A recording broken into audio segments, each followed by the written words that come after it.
Salam rekan portal.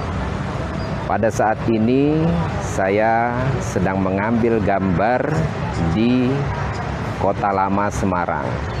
Jadi ini adalah edisi jalan-jalan sekitar Kota Semarang. Mungkin rekan-rekan portal sekalian sudah ada dan juga sudah sering berjalan-jalan ke Kota Semarang. Nah, di belakang saya adalah Gereja Belenduk Semarang yang merupakan salah satu ikon Kota Semarang. Kembali lagi ke pokok bahasan kita, pokok bahasan ketiga, pokok bahasan tentang materi pengetahuan sekitar muatan dan kemasan. Jadi kita lanjutkan materi ketiga kita, chapter yang kelima adalah jenis-jenis muatan dan kargo. Marilah kita ikuti penjelasan tentang jenis-jenis kargo. Sebelum kita mulai, saya akan ambil gambar di sekitar Gereja Belenduk.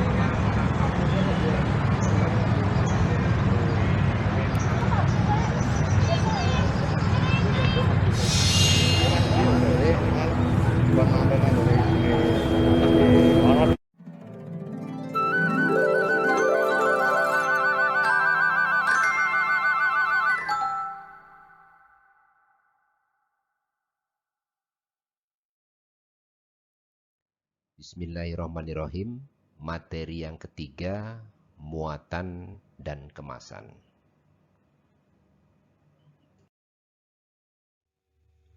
Pada chapter ini, chapter 5, kita akan membahas mengenai jenis-jenis kargo atau muatan. Hanya ada satu pokok bahasan, yaitu pokok bahasan mengenai jenis-jenis kargo atau muatan.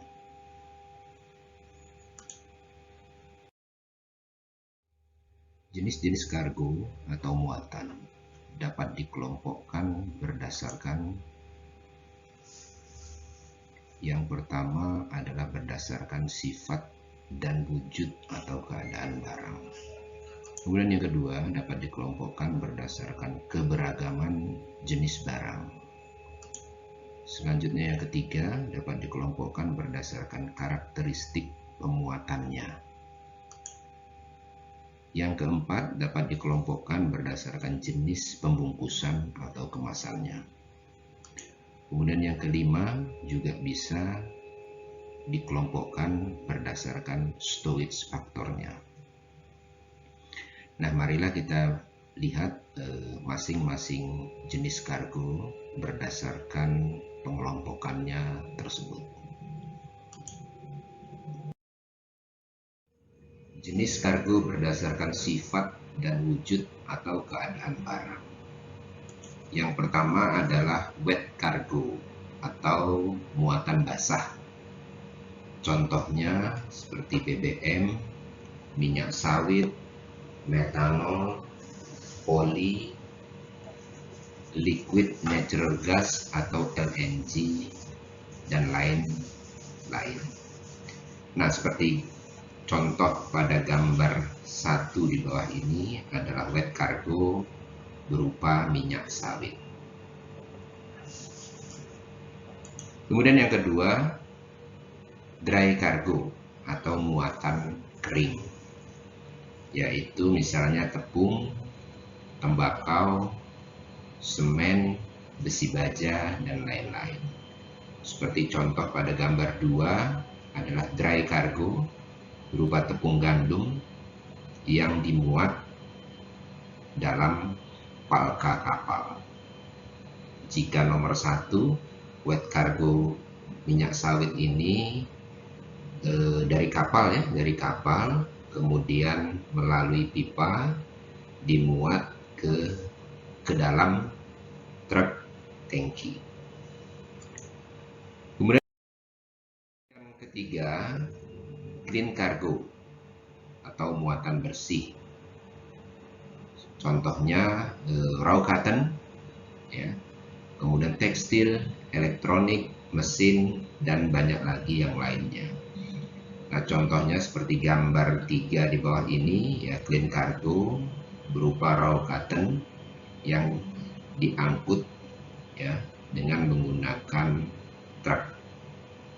Kemudian yang keempat, dirty atau dusty cargo, muatan yang kotor dan berdebu, ya, muatan kotor dan berdebu dan atau berdebu juga. Misalkan contohnya batu bara, semen curah, klinker, ya. Klinker ini bahan baku semen berupa kapur, ya. Scrap, ya.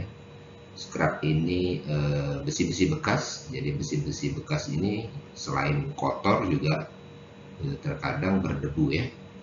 Nah, contohnya seperti pada gambar 4, dirty cargo berupa batu bara yang diangkut dengan tongkang. Kemudian yang kelima, delicate cargo, muatan yang peka atau sensitif. Jadi berdasarkan sifatnya, muatan tersebut peka, ya.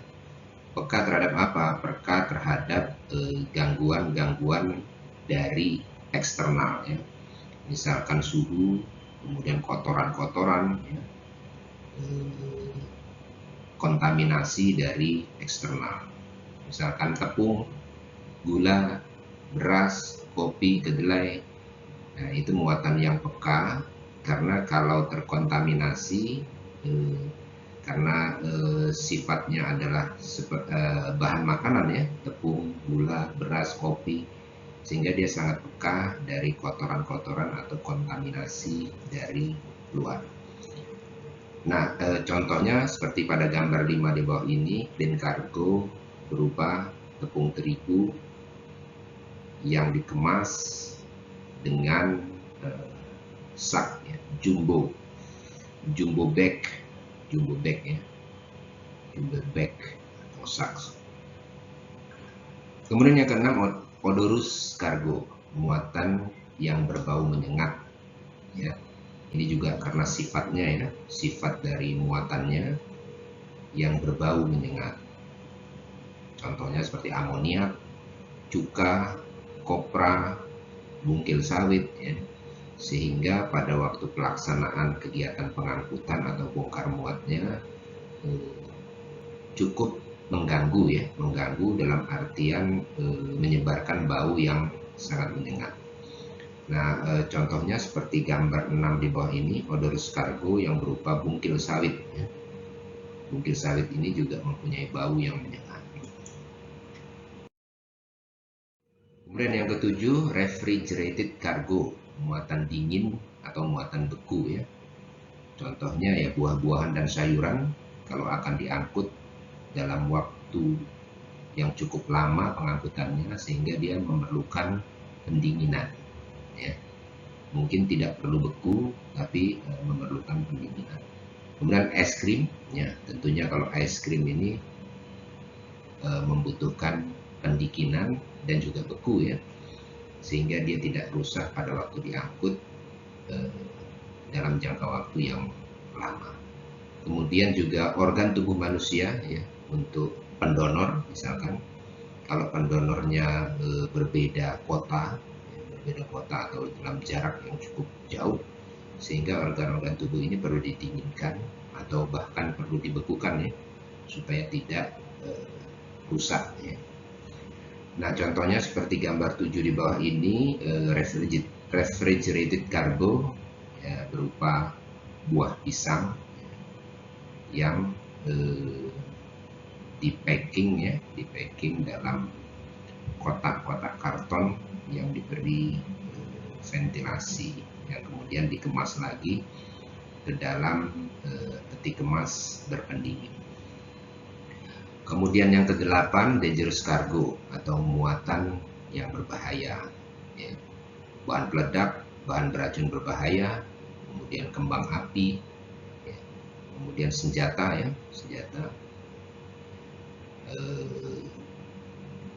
muatan-muatan berbahaya ini memerlukan pelabelan yang khusus, ya, yang nanti kita pelajari di cargo marking dan cargo label. Nah, contohnya pada gambar 8 di bawah ini ya, dangerous cargo berupa B3.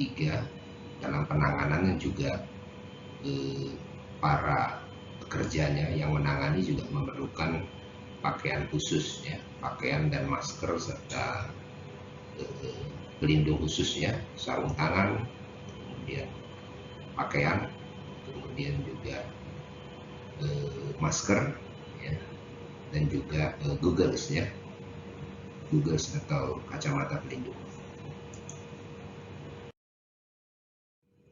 Nah, yang ke-9 selanjutnya grains cargo atau muatan biji tumbuhan ya, biji kedelai, biji jagung, biji gandum yang umumnya dapat dikonsumsi ya.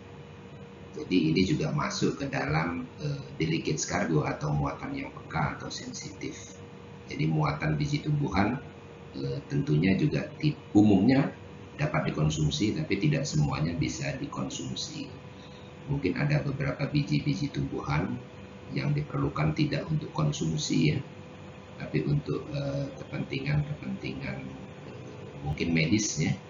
Jadi termasuk juga muatan biji tumbuhan yang peka dan sensitif. Kemudian yang ke-10 livestock cargo atau muatan ternak ya. Jadi ini sudah jelas muatannya berupa ternak ya, bisa sapi, kambing ya, atau juga ikan-ikan hias, ikan-ikan hias dalam jumlah yang cukup besar ya. Itu merupakan livestock cargo. Jadi livestock cargo di sini muatan ternak yang masih hidup ya. Kalau dia sudah sapi tapi sudah dipotong menjadi sapi potong, mungkin masuk ke dalam jenis muatan yang lain. Bisa saja masuk ke refrigerated cargo ya. Jadi sapi atau kambing ya, setelah dipotong kemudian dagingnya akan diangkut, akan dikirim ya, memerlukan pendinginan, sehingga kalau dagingnya masuk ke refrigerated cargo. Tapi kalau livestock cargo berupa muatan-muatan ternak yang masih hidup ya, seperti pada contoh pada gambar 10 ya, itu berupa kambing. Nah, sebelumnya tadi yang grains cargo seperti contoh pada gambar 9 ya, berupa biji jagung. Kemudian yang selanjutnya yang ke-11 adalah rolling cargo. Rolling cargo ini biasa juga disebut rolling on atau rolling off atau disingkat RORO, yaitu muatan yang beroda atau memiliki roda yang dapat dijalankan dalam proses bongkar muatnya. Ya, seperti gambar di bawah ini, gambar 11 ya. Truk ya. Truk ya tentunya juga memiliki roda, kemudian dibongkar, dikeluarkan dari di sini alat pengangkutnya adalah pesawat ya, pesawat terbang. Jadi ada drivernya, mesin dihidupkan, kemudian truk itu dijalankan karena dia memiliki roda. Atau juga mobil-mobil ya, mobil atau juga alat-alat berat ya, alat-alat berat yang memiliki roda sehingga dapat dijalankan pada waktu proses bongkar muatnya. Jadi contoh di bawah ini gambar 11 rolling cargo berupa truk. Nah, yang selanjutnya ke-12 over dimension cargo atau muatan yang berdimensi lebih. Lebih itu bisa lebih beratnya ya, over height, bisa lebih lebarnya atau over width, atau juga bisa lebih dari panjangnya, over length ya. Tentunya lebih ini dari standar ya, standar yang biasa ditangani oleh kegiatan bongkar muat ya. Jadi bisa over height, over width atau over length. Biasa disingkat OH, OW atau OL ya. Contohnya alat-alat proyek ya, seperti pada gambar 12 di bawah ini ya, merupakan alat proyek atau juga mesin pabrik ya. Seperti contoh gambar 12, mesin pabrik ya. Mesin pabrik berupa ketel uap ya, yang akan digunakan di pabrik ya. Jadi overdimension cargo salah satu contohnya biasanya adalah mesin-mesin pabrik atau alat-alat proyek. Atau juga bisa gerbong kereta api misalkan begitu kan. Gerbong kereta api pada waktu akan ditransportasikan ya, tentunya juga dimensinya juga over dimension. Nah, itulah tadi jenis-jenis barang menurut sifat atau wujud keadaan barangnya ya. Sifatnya bisa sifatnya peka ya, peka terhadap kontaminasi dari luar ya. Kalau wujudnya bisa wujudnya cair ya, berupa wet cargo, atau wujudnya kering bisa berupa dry cargo, atau wujudnya dimensinya lebih ya, baik bisa tingginya, lebarnya atau panjangnya, over dimension cargo, atau wujud barang tersebut beroda menjadi rolling cargo, dan seperti yang sudah kita bahas contoh-contoh yang sebelumnya tadi. Nah, yang selanjutnya marilah kita melihat jenis-jenis kargo berdasarkan keberagaman dari jenis barangnya. Yang pertama adalah homogeneous cargo atau muatan yang sejenis atau seragam, ya, yaitu muatan yang hanya terdiri dari satu jenis barang saja yang dimuat ke dalam kompartemen atau palka kapal. Dan muatan tersebut menggunakan pembungkus atau kemasan tertentu yang tidak dicampur dengan muatan lainnya tanpa adanya penyekat. Ya. Jadi kalau kita lihat pada gambar 13 di samping ini ada homogeneous cargo ya. Jadi homogeneous cargo berupa semen dalam sak atau dalam karung ya. Nah, semen tersebut dimuat ke dalam palka kapal hanya terdiri dari satu jenis barang saja, hanya semen tersebut ya. Jadi dia disebut sebagai kargo yang sejenis atau seragam. Atau apabila kapal terdiri dari beberapa palka, ya. Nah, dalam satu palka tersebut hanya ada satu jenis barang saja. Nah, itulah yang disebut dengan homogeneous cargo. Nah, yang kedua adalah heterogeneous cargo atau muatan campuran atau muatan beragam ya, yaitu muatan yang terdiri dari beberapa jenis barang yang dimuat ke dalam palka kapal laut, dan muatan tersebut dengan menggunakan pembungkus atau kemasan yang berbeda-beda ya. Misalkan dalam peti kayu, dalam karton, dalam drum ya, atau besi-besi beton ya, atau dalam karung ya, sehingga jenis barangnya berbeda, pembungkusnya juga berbeda ya, dimuat ke dalam satu palka kapal laut ya. Nah, apabila kita lihat pada gambar 14 di samping ini ya, ada heterogeneous cargo berupa pipa-pipa dan peti-peti ya. Pipa-pipa dan peti-peti dicampur ya, dicampur dalam satu palka kapal. Ya, dalam satu palka kapal. Nah, jenis muatan inilah yang biasa juga disebut dengan general cargo.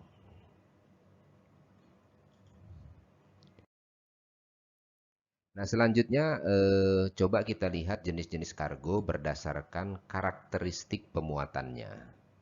Jadi tadi kita sudah membahas pertama berdasarkan jenis-jenis kargo berdasarkan sifat dan wujud dari barangnya. Kemudian yang kedua berdasarkan karakteristik, berdasarkan keberagaman barangnya. Kemudian sekarang kita akan membahas berdasarkan karakteristik pemuatannya. Yang pertama adalah bulk cargo atau muatan curah, yaitu muatan yang pemuatannya ke alat angkut dilakukan secara curah ya, Secara curah itu maksudnya secara langsung seperti kita curah ya. Curah itu seperti mengguyurkan cairan gitu kan. Menuangkan cairan ya, seperti menuangkan cairan. Jadi secara curah dan tanpa menggunakan pembungkusan atau kemasan tertentu.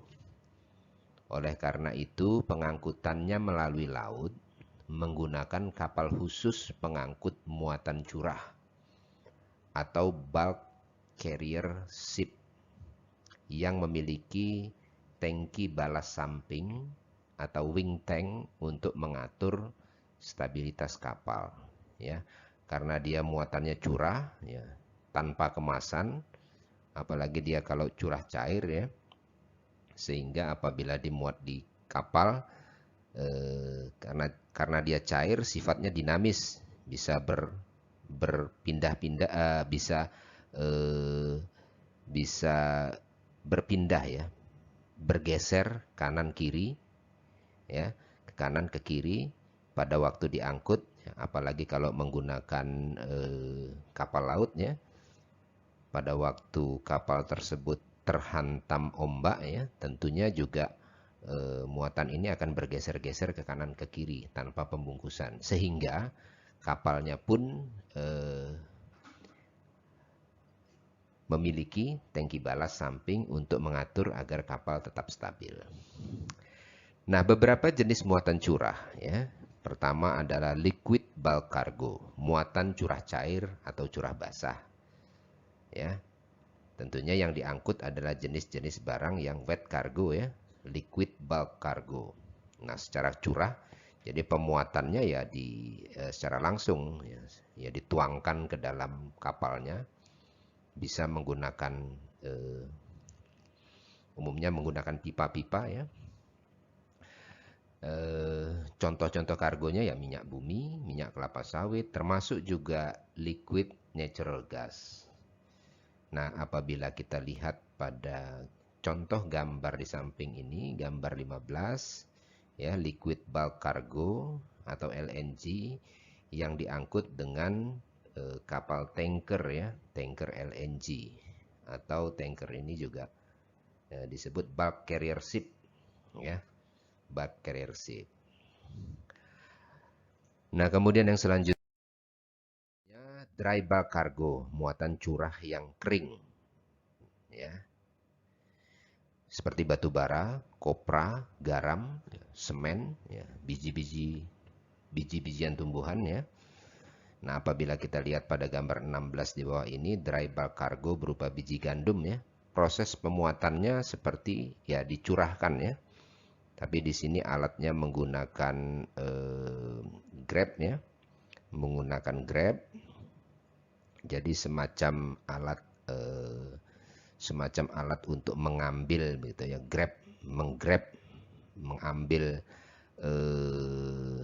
mengambil atau menyendok ya, menyendok dari biji gandum tersebut ya, kemudian dituangkan ke dalam palka kapal. Jadi kita lihat gambarnya, biji gandum tersebut dituangkannya secara curah ke dalam palka kapal. Itu dry bulk cargo. Kemudian yang selanjutnya break bulk cargo atau muatan curah lepasan ya.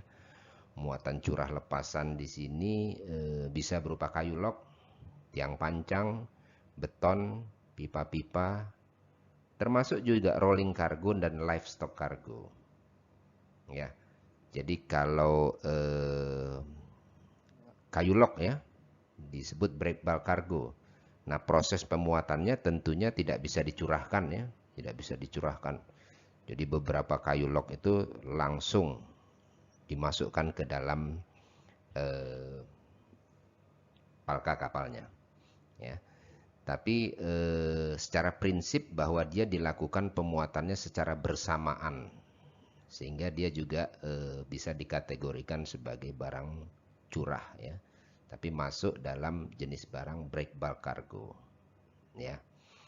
Nah, kemudian juga rolling cargo. Nah, rolling cargo ini apabila dia berupa mobil-mobil ya yang diangkut dengan kapal pengangkut khusus, kapal ro-ro khusus, ya, tentunya dia akan dimasukkan ya atau dimuat secara bersamaan dalam jumlah yang sangat banyak, sehingga juga bisa dikategorikan sebagai muatan curah. Nah, begitu juga dengan livestock cargo. Ya, livestock cargo apabila dia mengangkut hewan-hewan ternak ya, tentunya hewan-hewan ternak itu akan digiring ya, digiring secara bersamaan masuk ke dalam kapal, sehingga dia juga dikategorikan sebagai karakteristik pemuatannya karakteristik pemuatan curah, tapi masuk ke dalam jenis kargo break bulk cargo. Nah, yang selanjutnya adalah jenis kargo berdasarkan karakteristik pemuatannya adalah loose cargo atau muatan kemasan, lepasan atau terurai. Nah, apa bedanya loose cargo ini dengan break bulk cargo?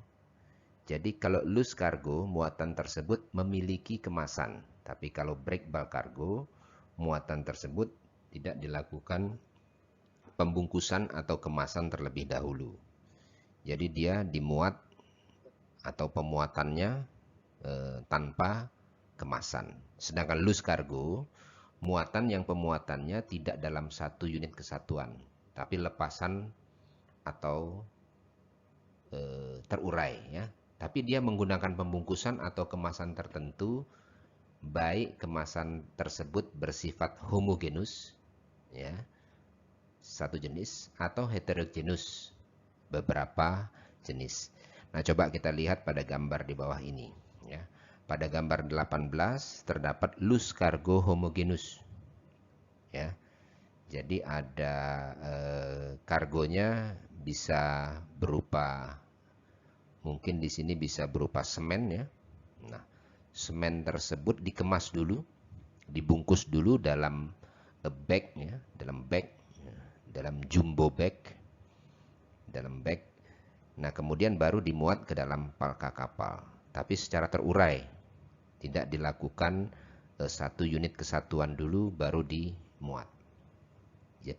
Nah, kemudian kalau kita lihat semua jenis kemasannya sama, sehingga loose cargo yang homogenus.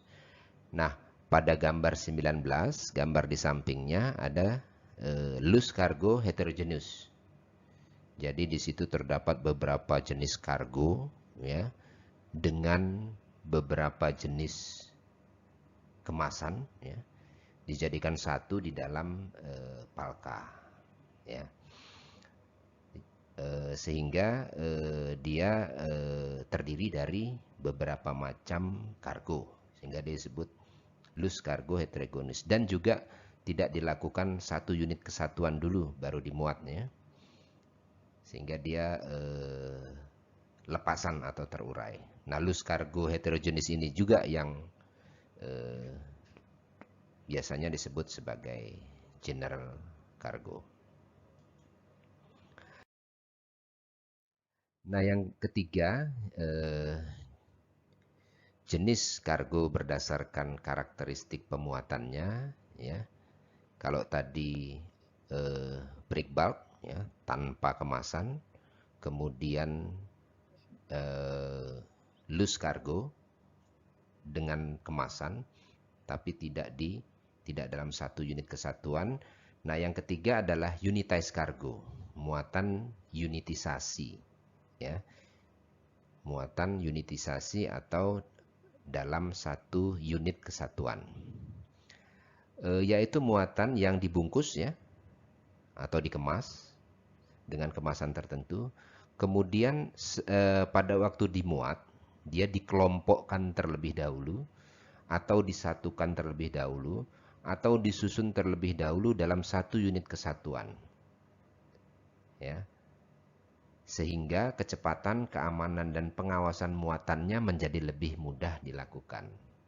Nah, inilah yang disebut unitized cargo. Nah, coba kita lihat contoh-contoh dari unitized cargo ya. Nah, pada gambar 20, unitized cargo dengan menggunakan palet ya. Jadi Di situ kita lihat terdapat beberapa jenis barang yang sudah dibungkus, sudah dikemas, kemudian dia dijadikan satu lagi, diletakkan di atas palet, ya, ditumpuk di atas palet, kemudian diberikan lagi pengemasan dengan menggunakan jaring-jaring supaya dia menjadi satu kesatuan. Nah, kemudian diangkut dengan menggunakan pesawat udara. Nah, kemudian pada gambar 21 ya, berupa peti-peti kayu pemuatannya. Mungkin dalam peti kayu ini terdiri dari beberapa jenis barang yang sudah dikemas, dijadikan satu lagi, dimasukkan ke dalam peti. Jadi unitized cargo yang berupa peti kayu. Nah, kemudian pada gambar 22, inilah yang sekarang paling lazim digunakan saat ini, ya. Unitized cargo dalam bentuk kontainer, ya, atau peti kemas.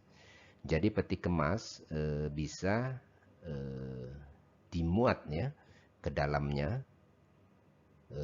beberapa jenis barang, ya.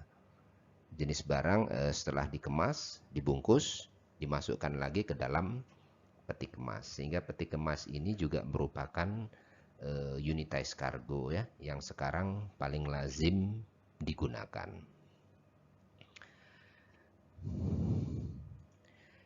Nah, kemudian selanjutnya jenis kargo berdasarkan jenis pembungkusannya atau kemasannya. Ya. Dapat dibedakan yang pertama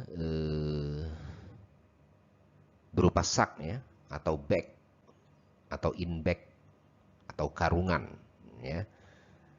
Jadi karung di sini bisa, atau bags, ya, atau sak, biasa disebut itu, bisa terbuat dari kertas, ya, kertas yang cukup kuat. Kemudian karung tersebut juga bisa berupa karung goni, ya, atau karung tersebut atau bag tersebut bisa juga dari plastik, ya. Digunakan untuk barang-barang berupa semen, bisa pupuk, bisa gula, tepung, beras, dan biji-biji tumbuhan.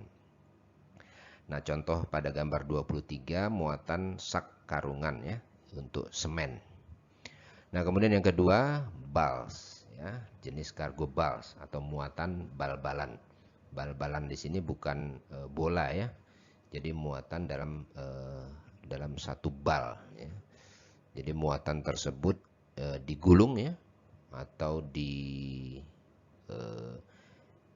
digulung, ya, digulung, dijadikan satu, digulung, kemudian disatukan lagi, kemudian dibungkus lagi, sehingga muatannya seperti gulungan, ya, seperti gulungan. Untuk barang-barang seperti kapas, kapuk, ya, wool, tembakau, ya, atau yang paling sering kita lihat tekstil, ya, tekstil disebut kan biasanya digulung, ya, dalam satu gulungan. Nah, itu namanya bal, ya, bal. Nah, contoh pada gambar 24 muatan bal. Muatan bal di situ adalah kapuk, ya, kapuk yang digulung kemudian dijadikan satu.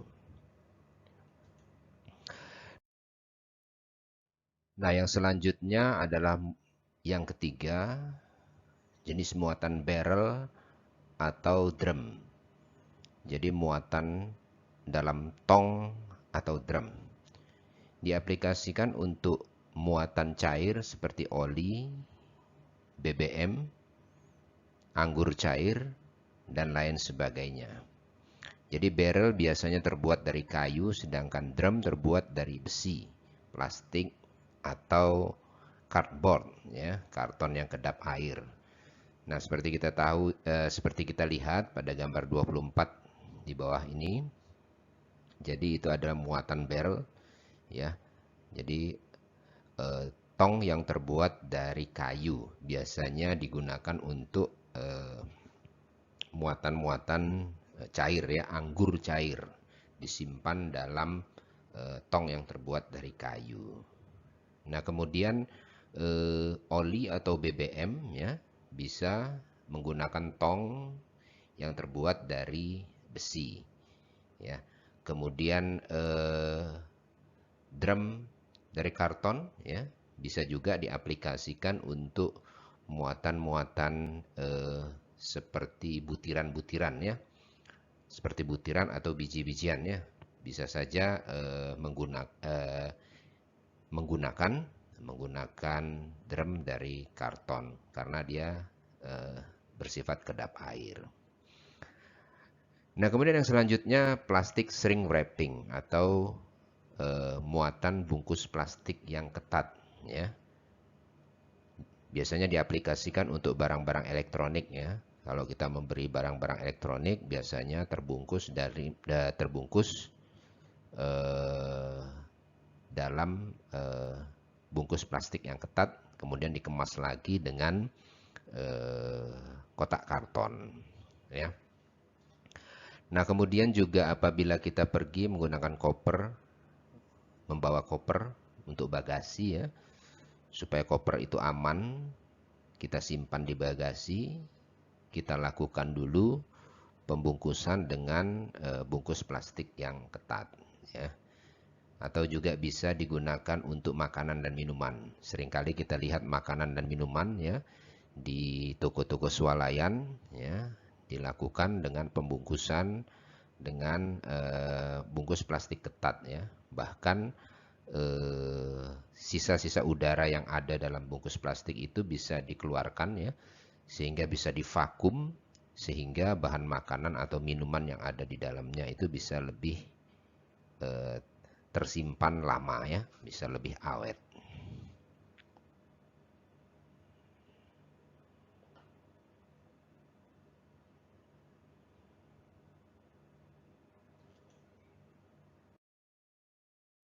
Yang selanjutnya adalah jenis kemasan dalam karton box atau muatan kotak karton.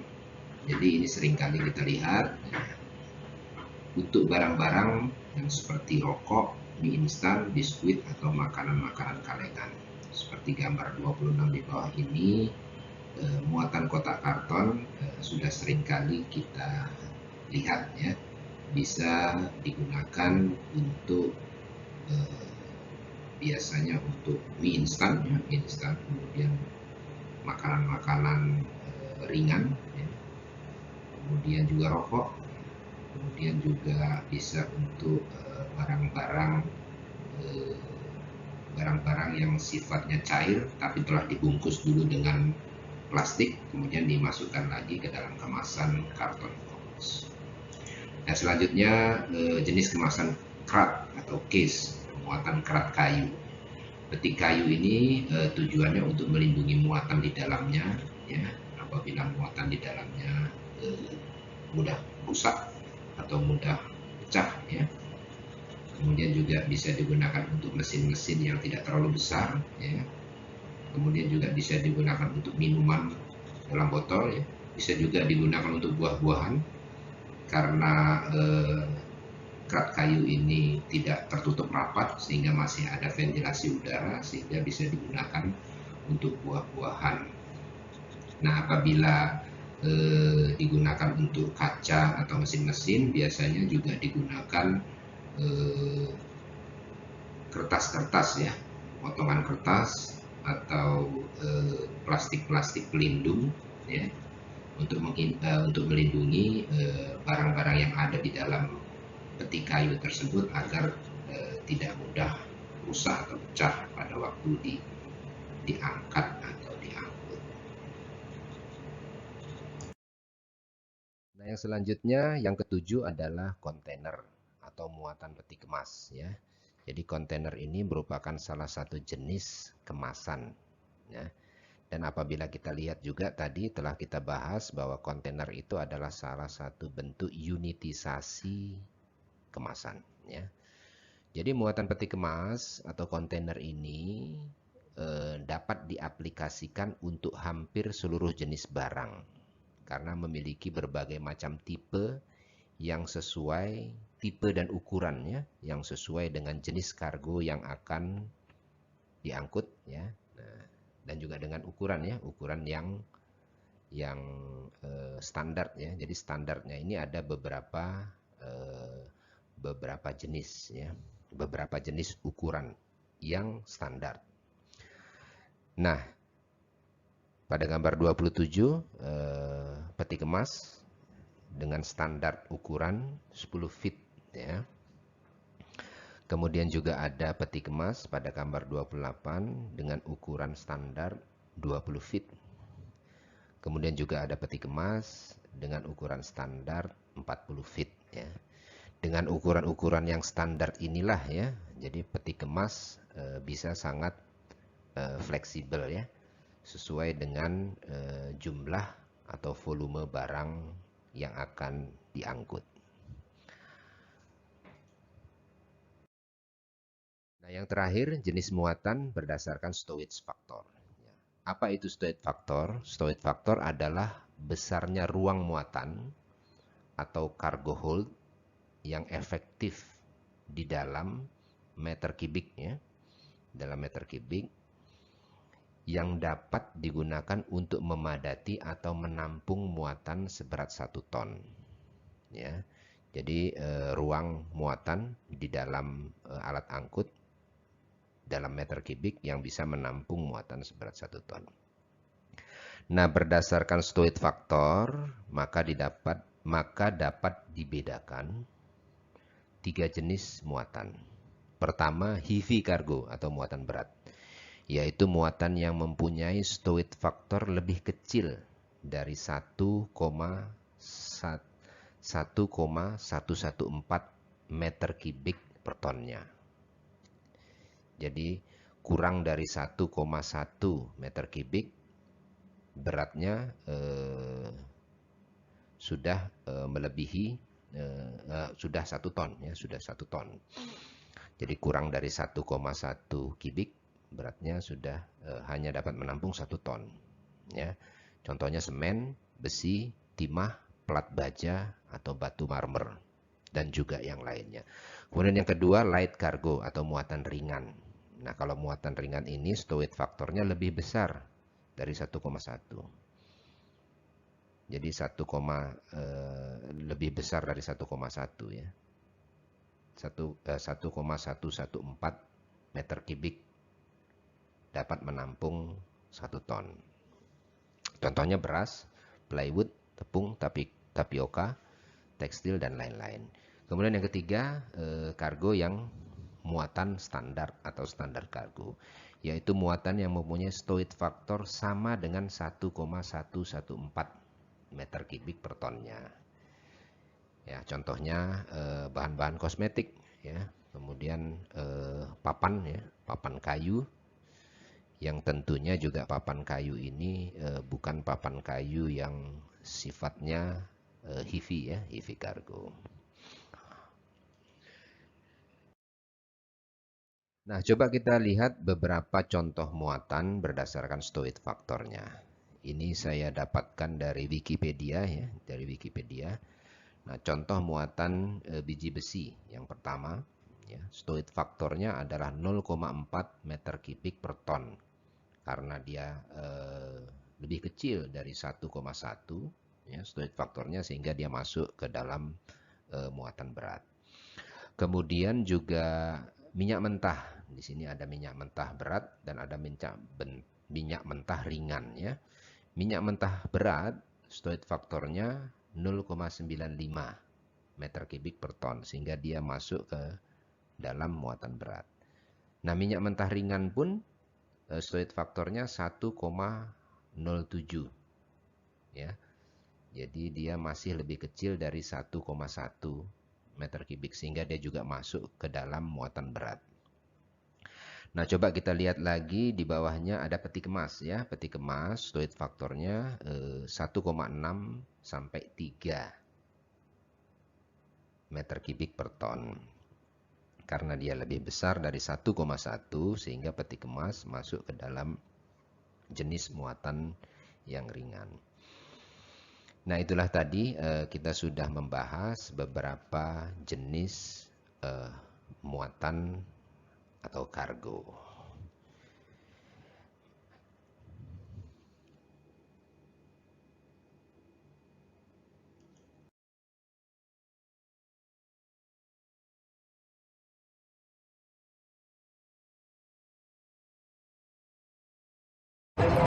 Itulah tadi penjelasan tentang jenis-jenis kargo atau muatan. Jangan lupa tetap di channel ini, channel yang edukatif dan kreatif. Sampai jumpa, kita berjumpa lagi di pokok bahasan yang berikutnya. Salam rekan portal.